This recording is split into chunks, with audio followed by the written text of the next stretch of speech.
노후 걱정은 이제 하지 마세요. 저만 믿고 편하게 사시면 됩니다. 그 말을 처음 들었을 때 저는 눈물이 날 것 같았어요. 세탁소를 접고도 빚은 남았고 집은 경매로 넘어갔거든요. 집 몇 개만 들고 고시원 방에 들어가던 날, 이제 정말 기댈 데가 없구나 싶었습니다. 그런 저한테 그는 늦어도 괜찮다고, 이제부터라도 기대어도 된다고 했어요. 전직 교장에다 말수가 적고 반듯한 사람이었습니다. 그 말이 구원처럼 들렸던 게 사실이에요. 그래서 그 집에 들어갔습니다. 그런데 첫날부터 뭔가 이상했어요. 안쪽 방 하나가 늘 닫혀 있었는데 가족들은 그 문 얘기를 이상할 만큼 피하더라고요. 재혼하고 2달이 지나도록 신혼 같은 건 없었습니다. 어느 순간부터 저는 밥을 먹이고 약을 챙기고 밤중에 부축하는 사람이 되어 있었어요.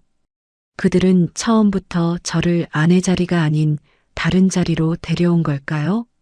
시작 전 구독과 좋아요로 함께 해주시고 어느 지역에서 듣고 계신지 댓글로 한 번씩만 남겨주세요. 그곳에 행복이 닿길 바라겠습니다. 세탁소 문을 마지막으로 닫던 날이 아직도 생생합니다. 16회를 그 자리에서 버텼습니다. 남편이 갑자기 세상을 떠나고 나서도 저는 그 가게를 놓지 않았습니다. 혼자서 기계를 돌리고 혼자서 손님을 받고 혼자서 장부를 썼습니다. 그게 제가 살아있다는 증거 같았거든요. 그런데 사람 힘으로 어쩔 수 없는 일이 있더라고요. 재개발 바람이 불면서 주변 상가들이 하나둘 비워지기 시작했고 손님은 절반으로 줄었다가 다시 절반이 됐습니다. 대출 이자를 막으려고 적금을 깼고 적금이 바닥나자 지인한테 손을 벌렸습니다. 그것도 다 쓰고 나서야 저는 처음으로 인정했습니다. 더는 안 되겠구나 하고요. 빚 정리를 하고 나니 집이 남지 않았습니다. 20년 넘게 살던 아파트가 경매로 넘어가는 날, 저는 이삿짐 센터도 부르지 않았습니다. 큰 짐은 다 정리했고 들고 갈 수 있는 것만 챙겼습니다. 캐리어 하나, 종량제 봉투 2개. 그게 전부였습니다. 경비 아저씨가 나오다가 저를 보고 뭔가 말을 하려다 그냥 고개를 숙였습니다. 저도 말이 없었습니다. 그냥 걸었습니다. 고시원은 지하철역에서 걸어서 7분 거리였습니다. 복도에 들어서는 순간 락스 냄새와 묵은 습기가 섞인 공기가 확 올라왔습니다. 방은 제가 쓰던 욕실보다 조금 컸습니다. 창문은 있었지만 열면 옆 건물 벽밖에 안 보였습니다. 침대 하나, 작은 책상 하나, 그게 다였습니다. 저는 캐리어를 벽 쪽에 세워두고 침대에 그냥 앉았습니다. 뭔가를 해야 할 것 같은데 아무것도 하고 싶지 않았습니다. 그날 밤은 참 길었습니다. 옆방에서 누군가 기침하는 소리가 얇은 벽을 뚫고 들어왔고 복도에서 발소리가 지나갈 때마다 저도 모르게 긴장이 됐습니다.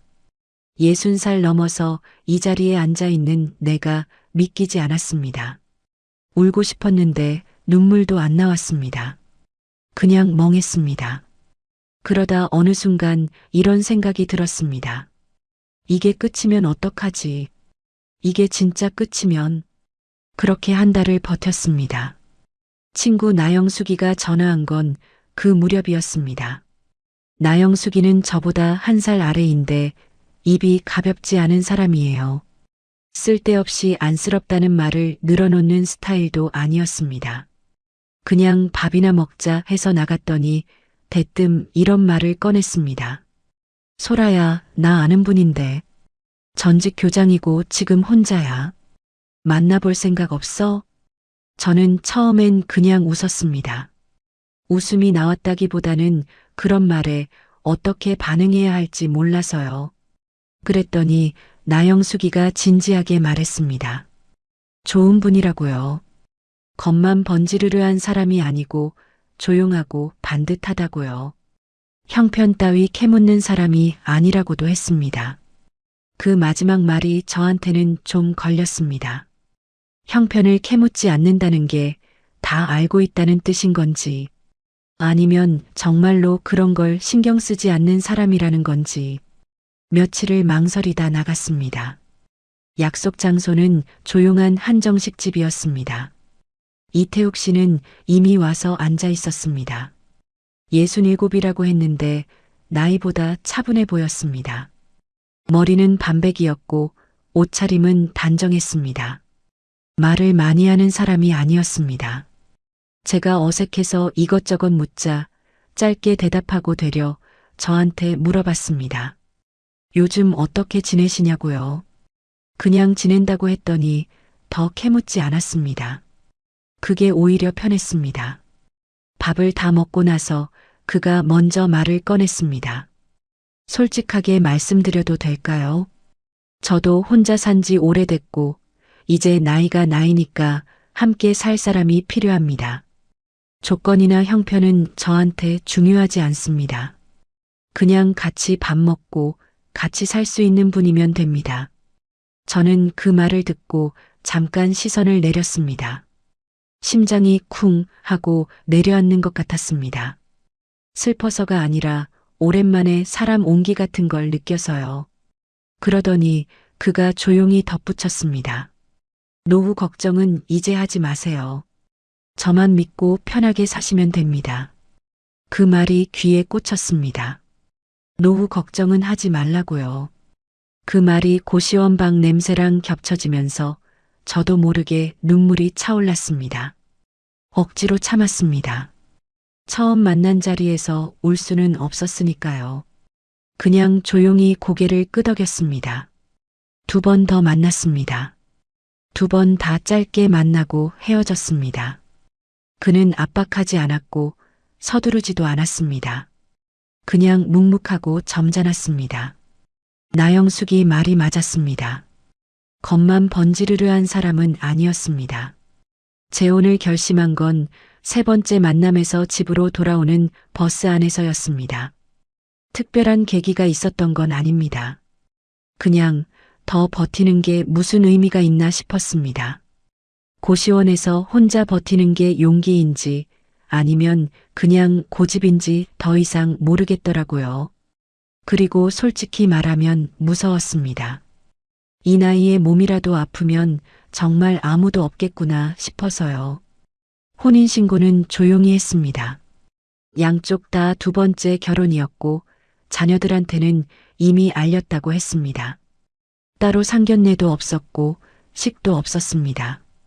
간단하게 서류 정리하고 짐을 옮겼습니다. 나영숙이 혼자 와서 짐 나르는 걸 도와줬습니다. 고시원 원장한테 방 뺀다고 얘기하는데 그 말을 하면서 속으로 이제 그 방 냄새는 안 맡아도 되겠다 싶었습니다. 태욱 씨 집은 2층 단독주택이었습니다.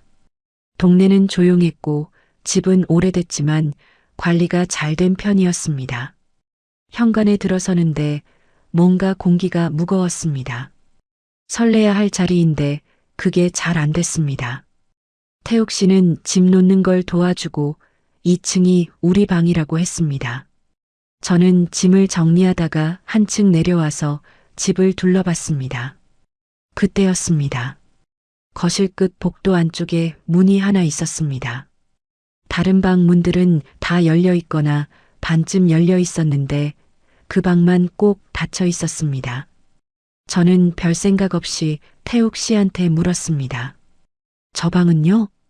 그가 잠깐 사이를 뒀습니다. 짧은 침묵이었는데 이상하게 느껴졌습니다. 아버지 계신 방입니다. 편찮으셔서 주무시는 중이에요. 나중에 인사드리면 됩니다. 아, 아버님이 계시는구나. 저는 그냥 그렇게 생각했습니다. 편찮으시다고 했으니까 나중에 조용히 인사드려야겠다 싶었습니다. 그런데 그날 저녁 밥을 먹는 내내 그 닫힌 문이 자꾸 머릿속에 걸렸습니다. 뭔지 모르지만 그 문은 처음부터 뭔가 다른 느낌이었습니다. 밤에 잠을 청하려는데 복도 쪽에서 소리가 났습니다. 누군가 느리게 움직이는 소리, 그리고 낮고 쉰 기침 소리. 잠깐 숨을 죽이고 들었습니다. 태욱 씨는 이미 잠든 것 같았습니다. 저 혼자 어둠 속에서 그 소리를 듣고 있었습니다. 그 집은 왜 처음부터 저를 그렇게 급하게 받아들였을까요? 이정복 어르신을 처음 제대로 본 건 재혼 사흘째 아침이었습니다. 태욱 씨가 출근 준비를 하는 사이 복도 끝 문이 조금 열리더니 아주 천천히 누군가 나왔습니다. 등이 많이 굽어 있었고 발을 제대로 떼지 못하고 질질 끄는 걸음이었습니다. 저는 얼른 다가가서 인사를 드렸습니다. 아버님, 저 소라입니다. 잘 부탁드립니다. 어르신은 저를 한참 보셨습니다. 눈이 흐릿했고 뭔가 말씀을 하시려는 것 같았는데 입술만 조금 움직이셨습니다. 저는 가까이 귀를 기울였지만 잘 들리지 않았습니다. 그냥 고개를 끄덕이고 부축해서 식탁까지 모셨습니다. 앉으시는 것도 혼자서는 힘들어 보였습니다. 태욱 씨가 나오더니 아무렇지 않은 얼굴로 말했습니다. 아버지 아침은 죽으로 드려야 해요. 이는 안 좋으시고 삼키는 것도 좀 느리세요. 저는 그날 처음으로 어르신 밥을 챙겼습니다. 냉장고에서 죽을 꺼내 데우고 숟가락을 입 가까이 가져가 드렸습니다. 어르신은 천천히 드셨습니다. 중간에 사례가 들여서 등을 두드려 드리기도 했습니다. 태욱 씨는 자기 밥을 먹으면서 핸드폰을 봤습니다. 그게 이상하다고 바로 느끼지는 못했습니다. 새로운 사람이니까 잘 보이고 싶었고 어른을 공경하는 건 당연한 일이라 생각했으니까요. 그냥 내가 먼저 챙기면 되지 했습니다. 그런데 그게 하루 이틀이 아니었습니다. 아침마다 어르신 죽을 드리는 건 자연스럽게 제 몫이 됐습니다. 약도 챙겨야 했습니다. 아침에 3알, 점심에 1알, 저녁에 2알. 처음엔 태욱 씨가 약 이름을 알려줬는데 며칠이 지나니까 그 얘기도 꺼내지 않았습니다. 제가 알아서 하는 걸 당연하게 여기는 눈치였습니다. 며느리 서민경이 오는 날이 있었습니다. 재혼하고 열흘쯤 지났을 때였습니다. 그녀는 현관에 들어서면서 제게 방긋 웃었습니다. 어머님 잘 지내셨어요? 어머님 덕분에 저희가 진짜 안심이에요. 그 말이 처음엔 그냥 인사말처럼 들렸습니다. 그런데 그날 민경 씨가 오면서 한 일이 뭔지 아세요? 과일 한 봉지 들고 와서 거실 소파에 앉아 1시간쯤 있다가 갔습니다. 어르신 방에 들어가지도 않았습니다. 저한테 이것저것 부탁만 했습니다. 다음 주 병원 예약 좀 확인해 달라고, 약이 떨어지면 미리 타놔야 한다고, 어르신이 밤에 화장실 가실 때 혼자 두면 위험하다고요. 저는 고개를 끄덕이며 다 들었습니다. 그러면서 속으로 이상하다 싶었습니다. 아들 내외가 따로 사는 건 알겠는데 이렇게 가볍게 왔다 가는 게 맞나 싶었거든요. 어르신이 저 상태면 자식들이 더 신경을 써야 하는 거 아닌가 하고요. 아들 이준석 씨를 제대로 본 건 그 이후였습니다. 키가 크고 말끔한 인상이었습니다. 인사를 하는데 표정은 웃고 있었지만 눈은 좀 달랐습니다. 저를 훑어보는 것 같은 시선이었습니다. 악수를 하면서 잘 부탁드립니다. 어머님이라고 했는데 그 말이 왠지 저한테 하는 말이 아니라 저한테 맡기는 말처럼 들렸습니다. 준석 씨도 그날 1시간도 안 있다가 갔습니다. 그렇게 한 달이 됐습니다. 그 한 달 동안 제 하루가 어땠는지 말씀드릴게요. 아침 6시 반에 일어나서 어르신 기침 소리가 들리는지 먼저 확인했습니다. 소리가 나면 복도로 나가 방문 앞에서 잠깐 기다렸다가 노크를 했습니다. 화장실 부축이 필요한 날도 있었고 혼자 가시는 날도 있었습니다. 그 다음 죽을 끓이거나 데우고 태욱 씨 아침도 같이 차렸습니다. 약을 챙기고 어르신이 다 드실 때까지 옆에 있었습니다. 태욱 씨는 밥을 먹고 나면 서재로 들어갔습니다. 은퇴는 했지만 뭔가 글을 쓴다고 했습니다. 오전 중에는 빨래를 했습니다. 어르신 것도 따로 세탁해야 했습니다. 오후에는 어르신이 주무시는 시간이 있었는데 그때 잠깐 앉았다가 금방 또 뭔가 해야 했습니다. 저녁이 되면 다시 식사 준비, 약, 부축. 밤 10시가 넘어서야 2층에 올라올 수 있었습니다. 몸이 힘든 것보다 이상한 감각이 더 불편했습니다. 이게 신혼인가 싶은 생각이 자꾸 들었거든요.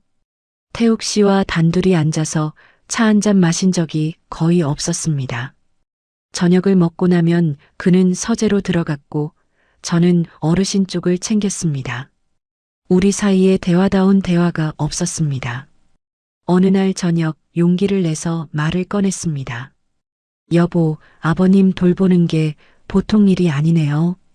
도움을 좀 받아야 하는 거 아닌가요? 요양보호사 같은 분이라든가. 태욱 씨는 잠깐 저를 봤습니다. 그리고 이렇게 말했습니다. 가족인데 이 정도는 해야지요. 남한테 맡기면 아버지가 얼마나 상처받으시겠어요. 가족인데 그 말이 귀에 걸렸습니다. 저도 가족이 된 지 한 달밖에 안 됐는데 가족이라는 이유로 이 모든 게 당연해지는 건가 싶었습니다. 하고 싶은 말이 더 있었는데 그의 표정이 이미 대화를 닫고 있었습니다. 저는 그냥 입을 다물었습니다. 그 다음 날 민경 씨한테서 문자가 왔습니다. 이번 주 목요일 병원 가는 날인데 어머님이 모시고 가주실 수 있냐고요. 준석 씨가 일이 있다고 했습니다. 저는 알겠다고 했습니다. 그런데 목요일이 되니까 민경 씨도 오지 않았습니다. 본인은 아이 학교 일이 있다고요. 결국 저 혼자 어르신을 모시고 병원에 다녀왔습니다. 휠체어를 밀고 접수를 하고 대기실에서 2시간을 기다렸습니다. 어르신은 중간에 배가 고프다고 하셔서 병원 편의점에서 따뜻한 음료를 사드렸습니다. 집에 돌아오니 오후 늦게였습니다. 태욱 씨는 서재에 있었습니다. 제가 들어오는 소리를 들었을 텐데 나오지 않았습니다. 저는 어르신을 방에 모셔드리고 부엌에 서서 잠깐 멍하니 있었습니다. 몸이 무거웠습니다. 손도 좀 떨렸습니다. 피곤해서가 아니라 이게 맞나 싶은 생각이 밀려와서요. 그날 밤 태욱 씨가 2층에 올라와서 짧게 말했습니다. 오늘 수고했어요. 딱 그 한마디였습니다. 저는 대답하지 않았습니다. 할 말을 잃었다기보다는 그 말이 남편이 아내한테 하는 말 같지 않았습니다. 일을 시킨 사람이 일한 사람한테 하는 말 같았습니다. 손이 차가웠습니다. 이불을 끌어당겼지만 잠이 오지 않았습니다. 재혼한 지 2달이 다 돼가고 있었습니다. 신호는 없었습니다. 설렘도 없었습니다. 아침부터 밤까지 어르신을 챙기고 빨래를 하고 병원을 다녀오는 날들만 있었습니다. 민경 씨는 올 때마다 어머님 덕분이라고 했고 준석 씨는 형식적인 감사를 했고 태욱 씨는 가족이니까 당연하다고 했습니다. 저는 그 집에서 점점 말이 없어졌습니다. 말을 잃는다는 게 어떤 건지 그때 처음 알았습니다. 하고 싶은 말이 없어지는 게 아니에요.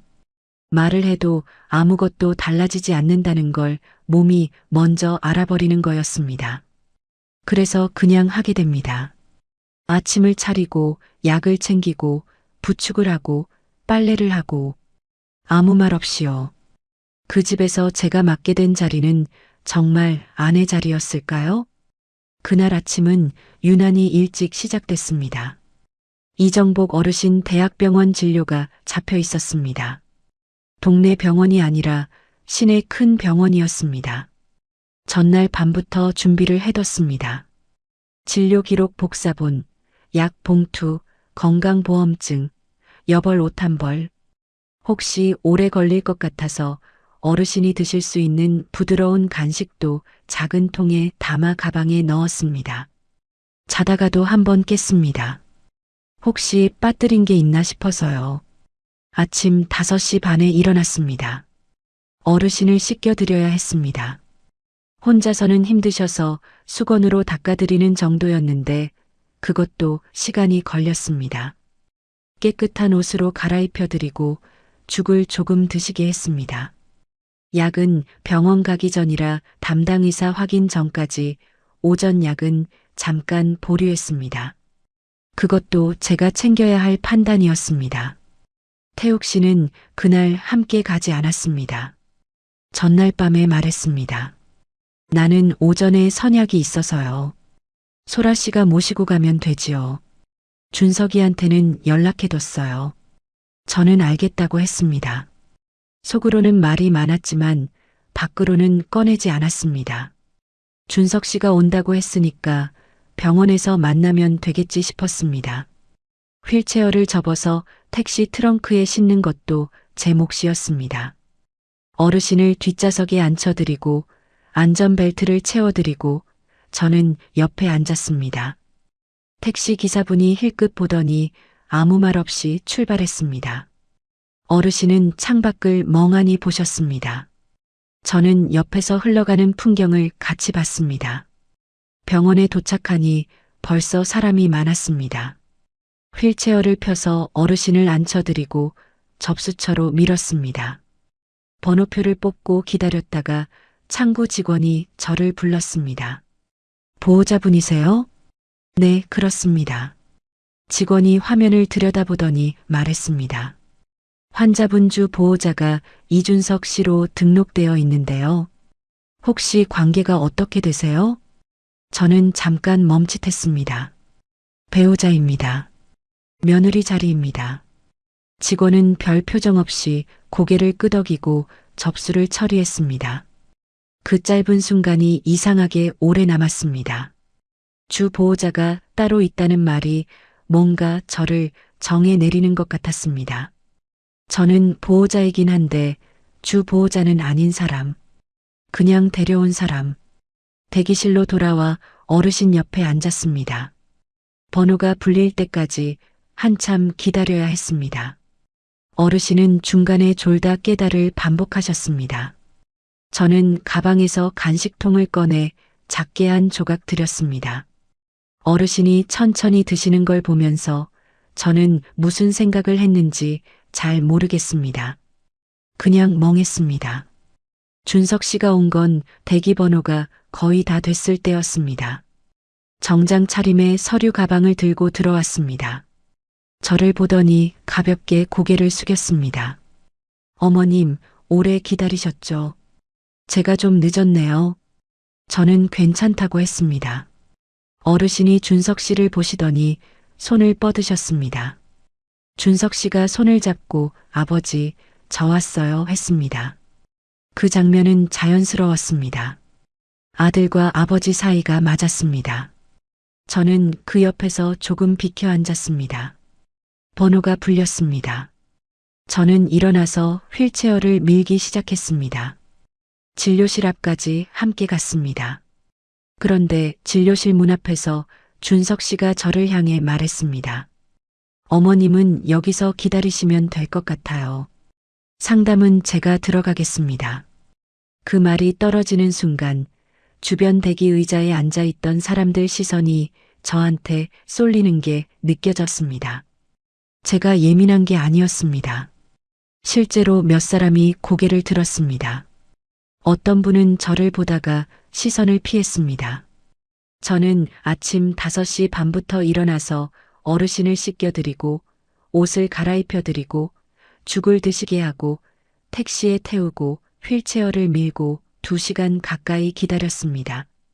그런데 진료실 문 앞에서는 밖에 서 있어야 했습니다. 숨이 좀 막혔습니다. 울컥한 건 아니었습니다. 그냥 숨이 잠깐 멎는 느낌이었습니다. 저는 아무 말도 하지 않았습니다. 그냥 멈춰 섰습니다. 준석 씨가 어르신 휠체어를 밀고 진료실로 들어갔습니다. 문이 닫혔습니다. 저는 대기실 의자에 가서 앉았습니다. 가방을 무릎 위에 올려놓고 손을 그 위에 얹었습니다. 손이 가만히 있었는데 안쪽이 떨렸습니다.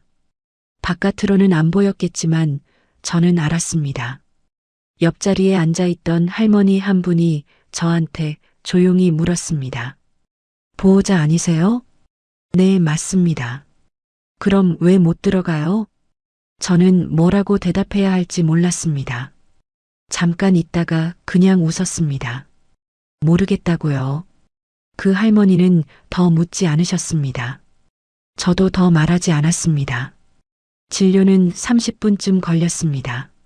문이 열리고 준석 씨가 나왔습니다. 어르신 휠체어를 밀면서 저한테 진료 결과를 짧게 전달했습니다. 약을 바꿔야 한다고, 다음 달에 또 와야 한다고. 저는 고개를 끄덕이며 들었습니다. 약국에 가서 약을 타는 것도 제가 했습니다. 준석 씨는 처방전을 넘겨주고 전화를 받으러 밖으로 나갔습니다.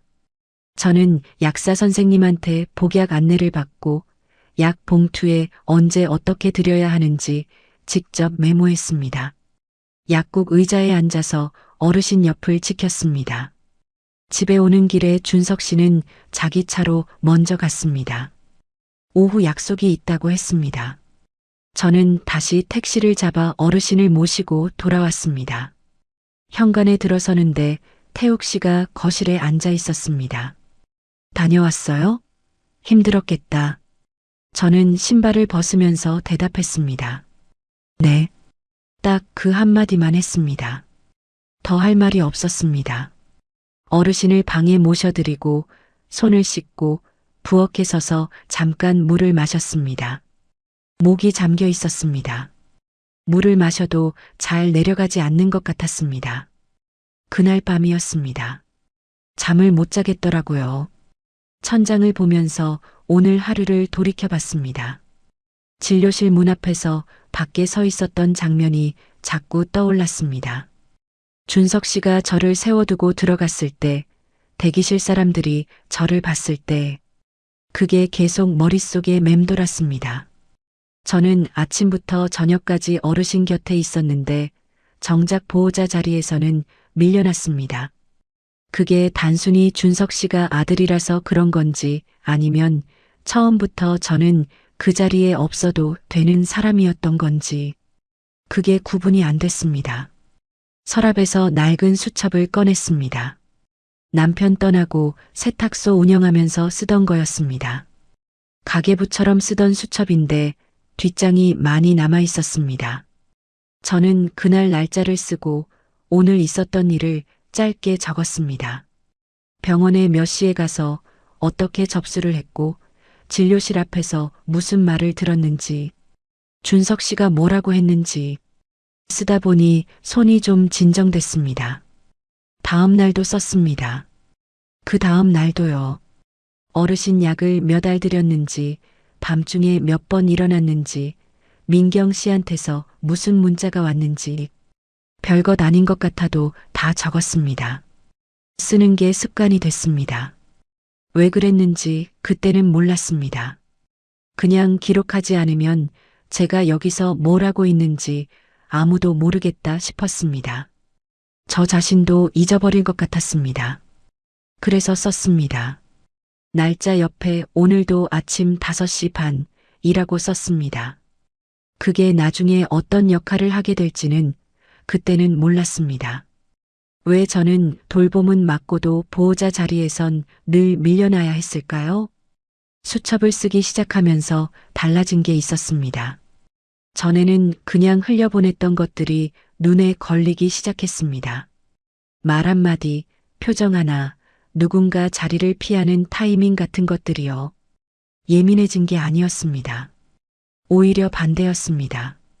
감정을 수첩에 쏟아내고 나면 머리가 좀 맑아졌습니다. 그래서 더 잘 보였습니다. 이상한 것들이요. 그러던 어느 날이었습니다. 어르신 방 청소를 하다가 방 안쪽 서랍장이 반쯤 열려 있는 걸 봤습니다. 어르신이 무언가를 꺼내려다 그냥 두신 것 같았습니다. 저는 정리하려고 서랍을 열었습니다. 안에는 약 봉투 몇 개와 병원 영수증, 그리고 서류 봉투 하나가 있었습니다. 별 생각 없이 서류 봉투를 들었는데 겉면에 적힌 글자가 눈에 들어왔습니다. 장기요양 등급 판정 관련 서류였습니다. 저는 잠깐 멈췄습니다. 그리고 봉투 안을 열어봤습니다. 판정 날짜가 적혀 있었습니다. 제가 이 집에 들어오기 훨씬 전이었습니다. 몇 달 전 날짜였습니다. 서류 내용은 길고 복잡했지만 제가 알아볼 수 있는 부분은 분명했습니다. 상시 돌봄이 필요하다는 내용이었습니다. 혼자서 일상생활을 유지하기 어려운 상태라는 판정이었습니다.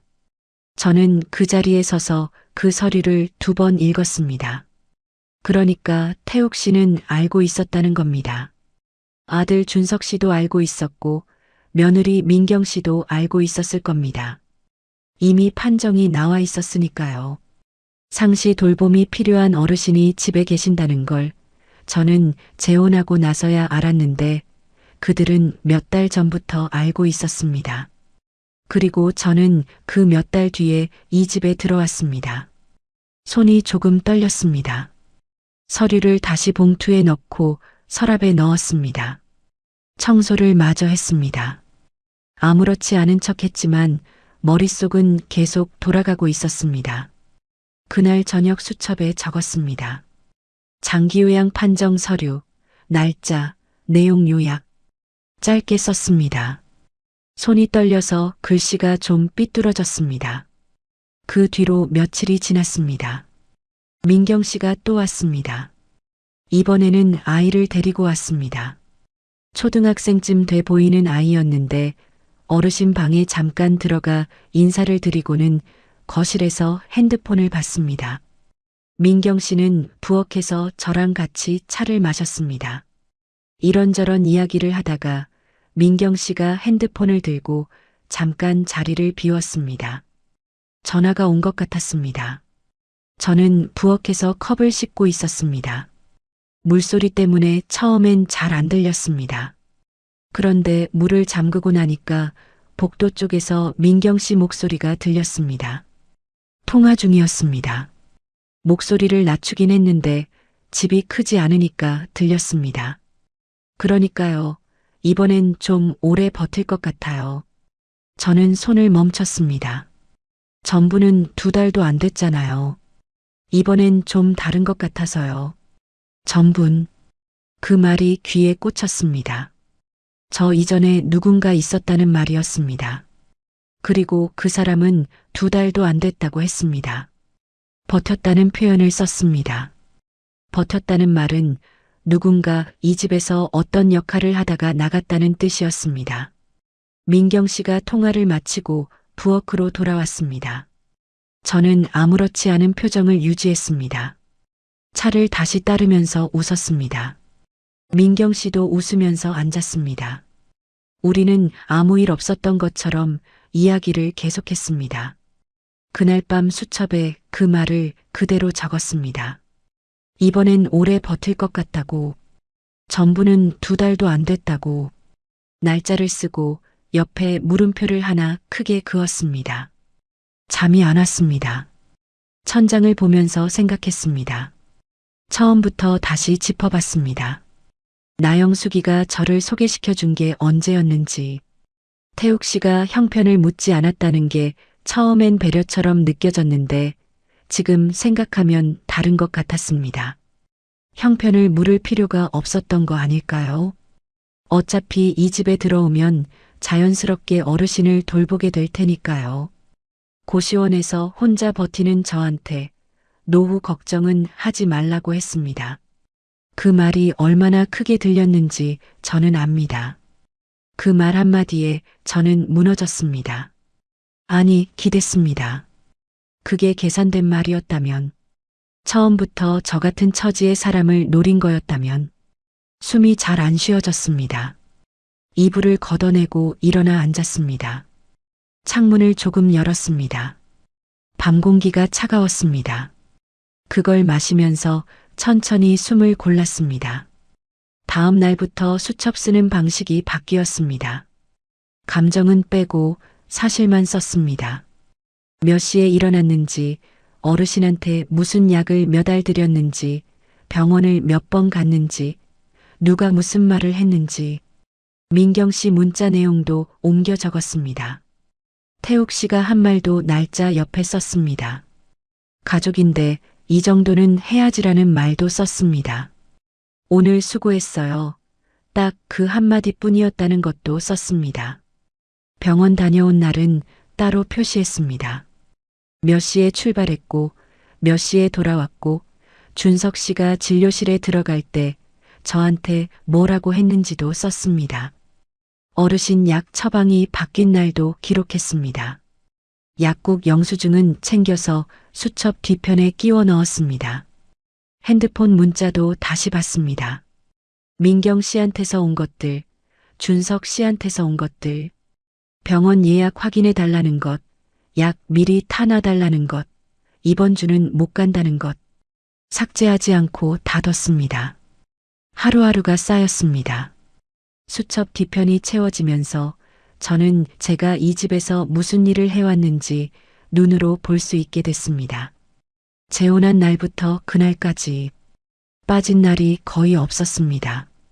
어르신이 편찮으셨던 날, 밤중에 3번 일어났던 날, 택시 타고 응급실 문 앞까지 갔다가 돌아온 날도 있었습니다.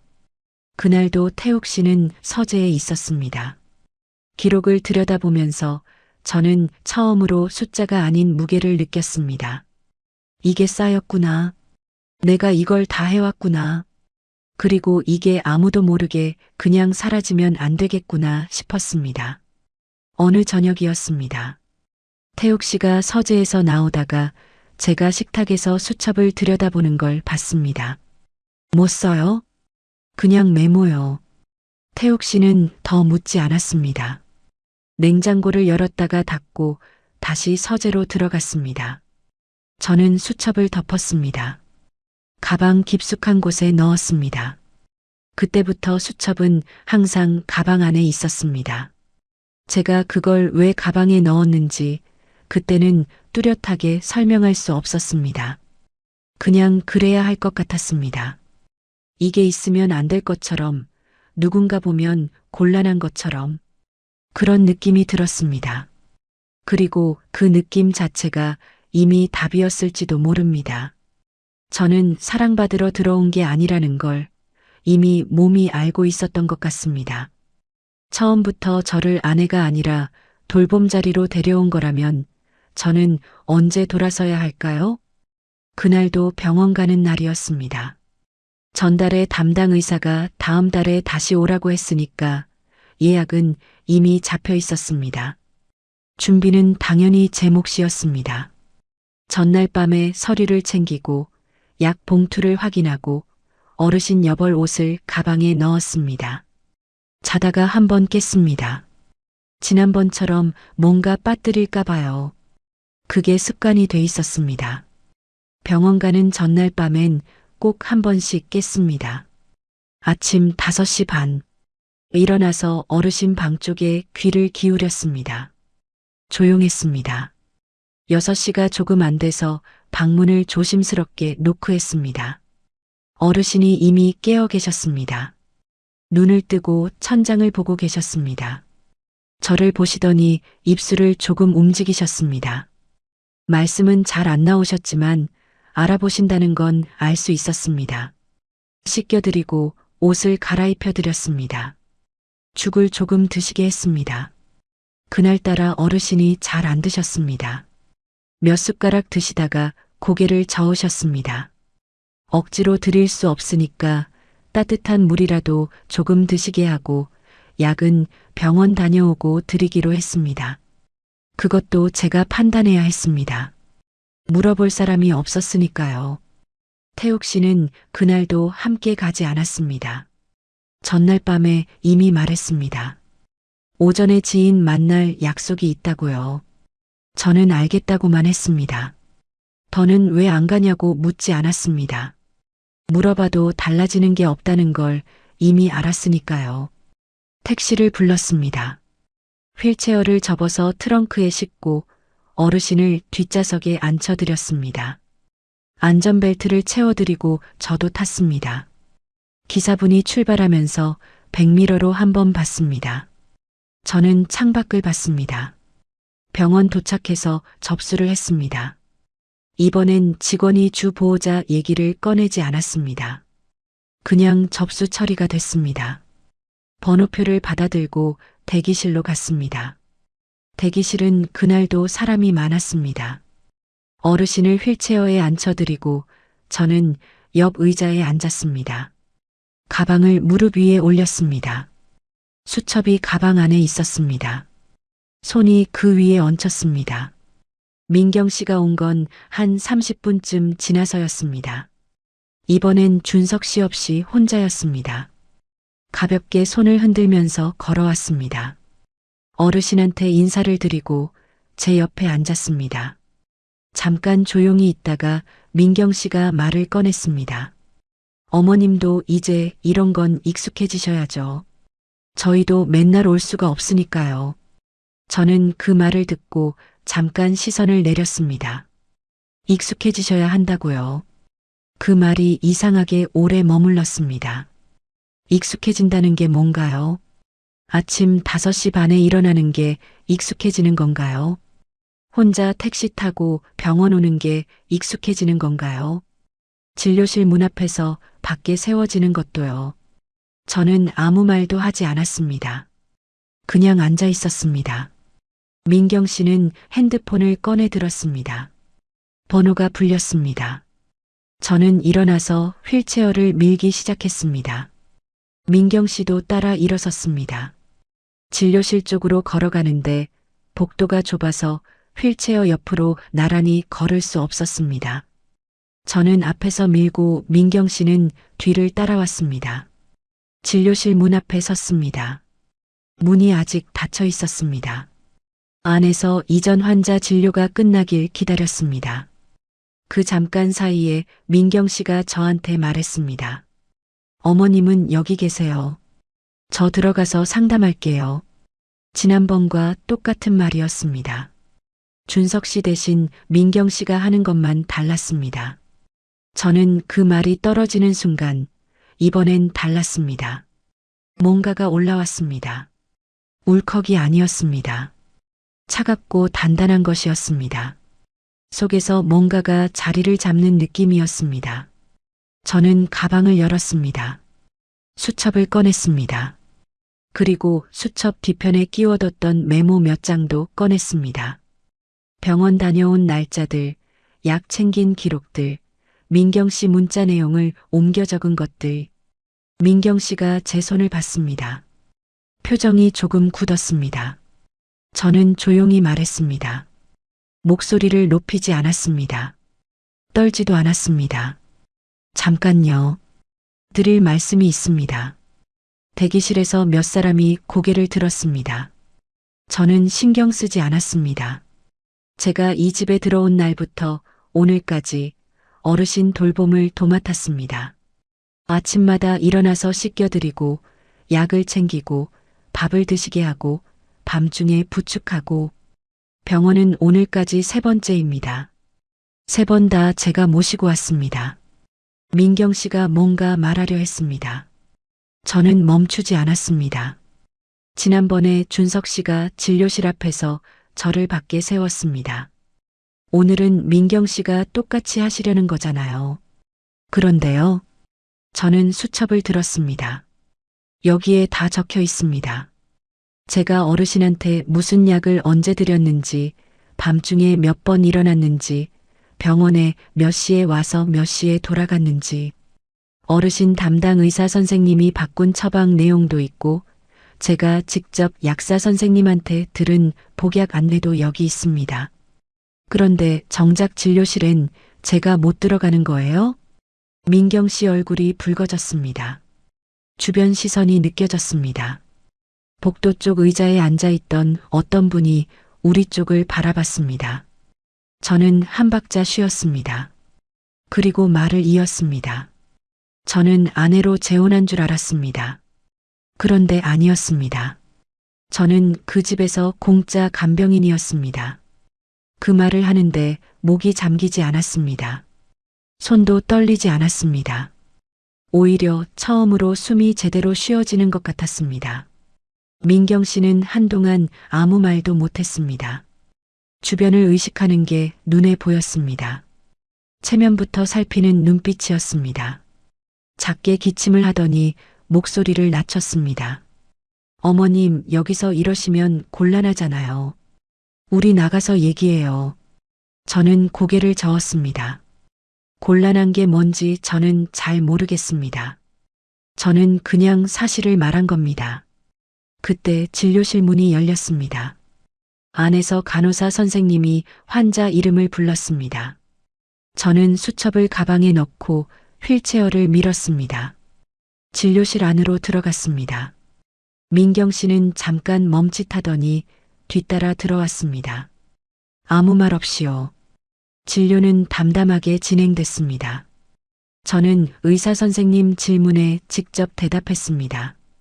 어르신이 최근 어떻게 지내셨는지, 약은 잘 드셨는지, 밤중에 움직임은 어땠는지, 수첩을 꺼내 날짜별로 확인하면서 말했습니다. 의사 선생님이 저를 보면서 꼼꼼하게 챙기셨네요, 했습니다. 저는 그냥 고개를 끄덕였습니다. 민경 씨는 진료 내내 거의 말이 없었습니다. 병원을 나오면서 민경 씨가 주차장 쪽으로 걸어가다가 뒤를 돌았습니다.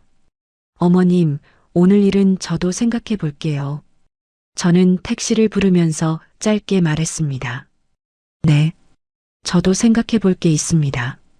집에 돌아오는 택시 안에서 어르신이 창밖을 보고 계셨습니다. 저는 그 옆에서 가방을 무릎 위에 올렸습니다. 수첩이 안에 있다는 게 느껴졌습니다. 그 무게가 전과는 달랐습니다. 뭔가를 품고 있는 무게였습니다. 집에 들어와서 어르신을 방에 모셔드리고 부엌에 서서 물을 한 잔 마셨습니다. 오늘 제가 한 말들이 귓속에서 한 번 더 돌았습니다.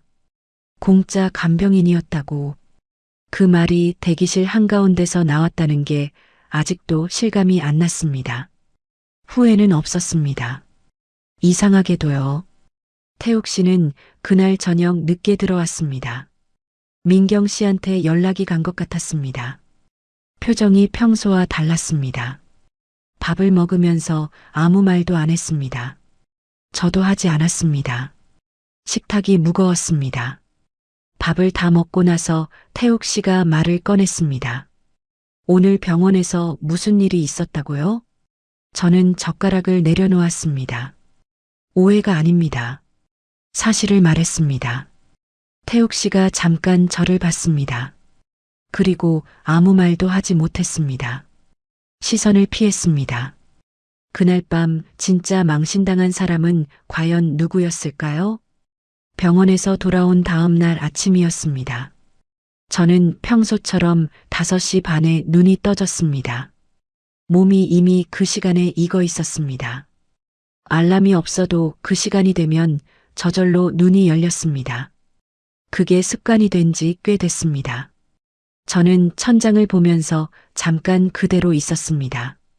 오늘은 일어나지 말아야겠다고 생각했습니다. 어르신 방 쪽에서 기척이 들렸습니다. 저는 눈을 감았습니다. 그리고 다시 떴습니다. 몸이 먼저 일어나려 했습니다.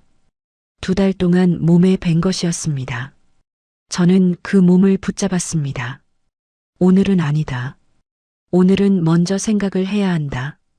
태욱 씨는 옆에서 자고 있었습니다. 숨소리가 고르게 들렸습니다. 어젯밤에 저한테 시선을 피하더니 그냥 잠든 사람이었습니다. 저는 그 숨소리를 들으면서 생각했습니다.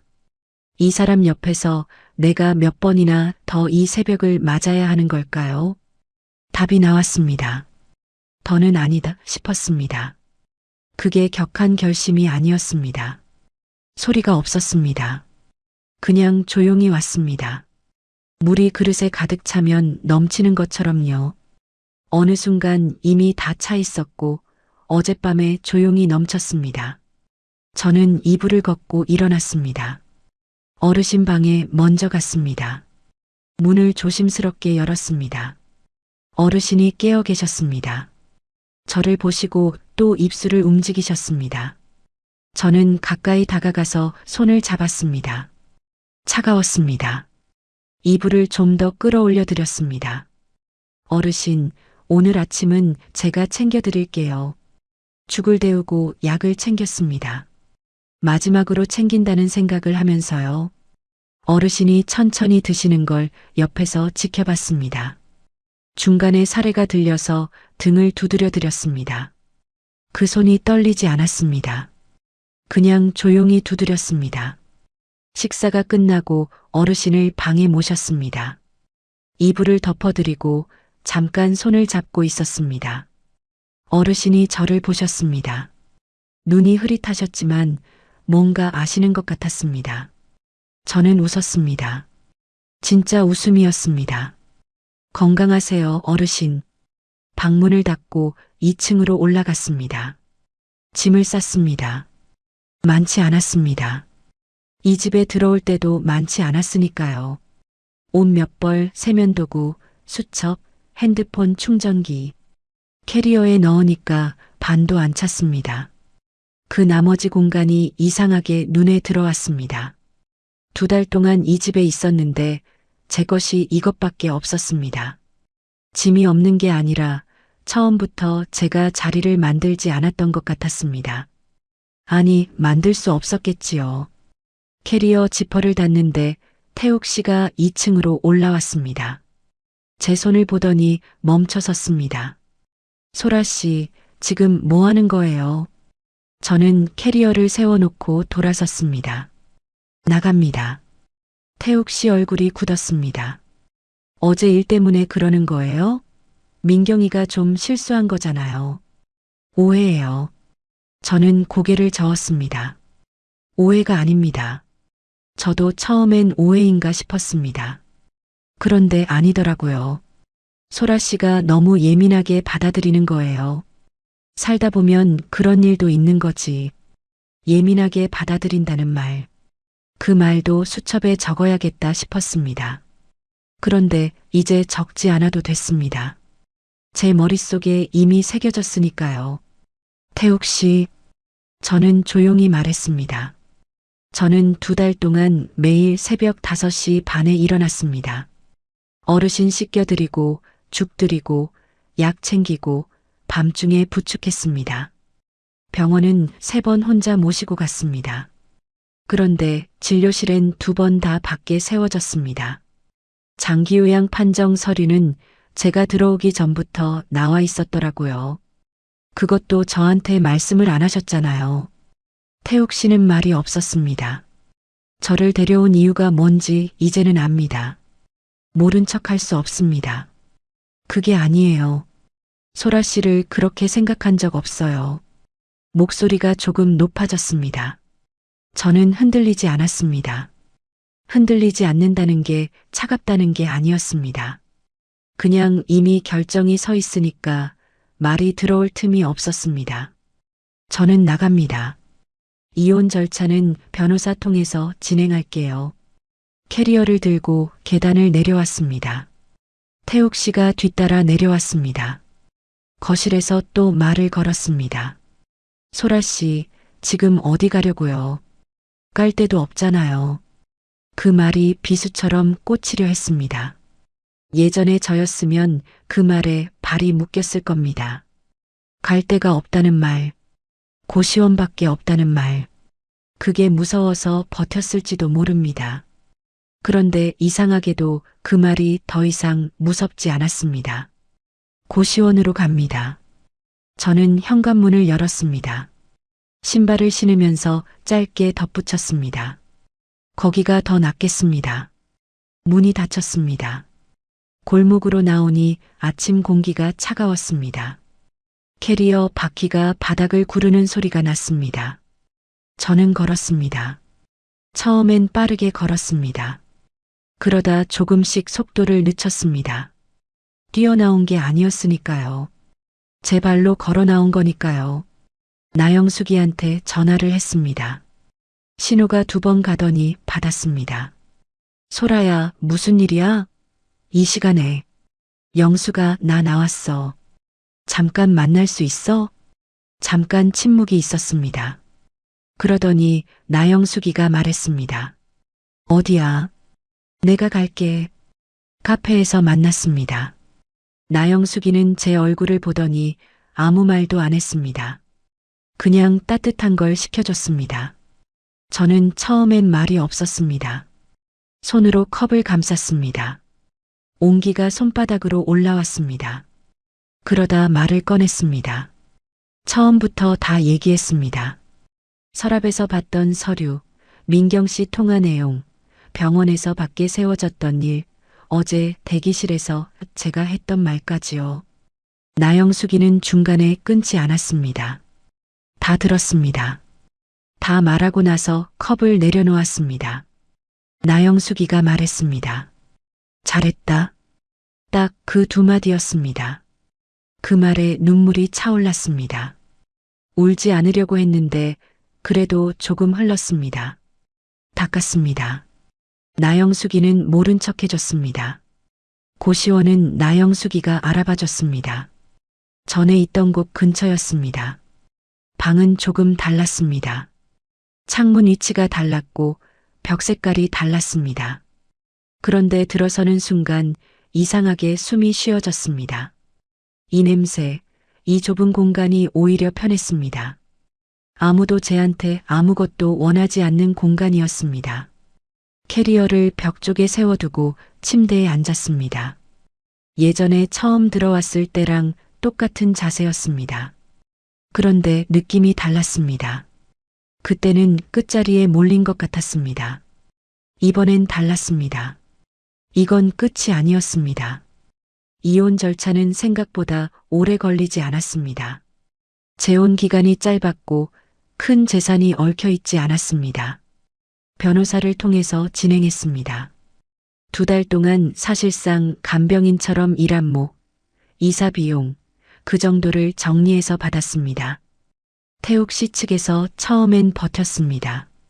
그런데 수첩을 근거로 제출하겠다고 하니까 생각이 달라졌습니다.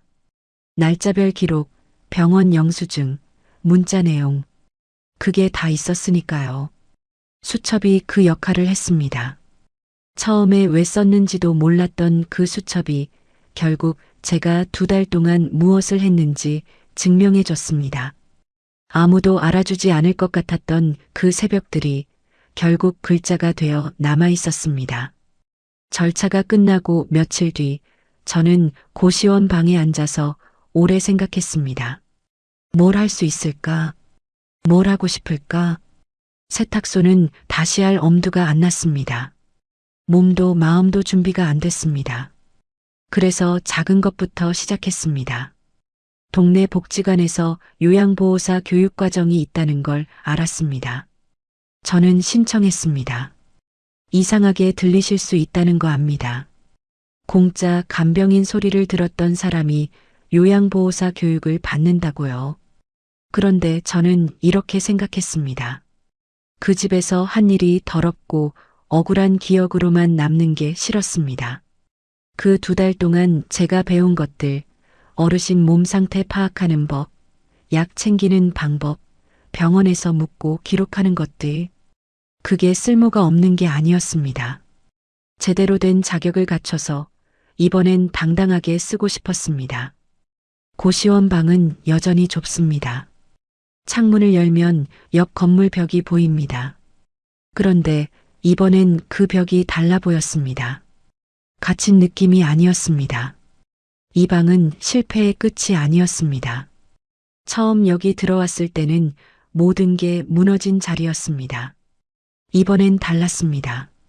이건 제가 선택해서 돌아온 자리였습니다. 제 발로 걸어 들어온 자리였습니다. 그 차이가 전부였습니다.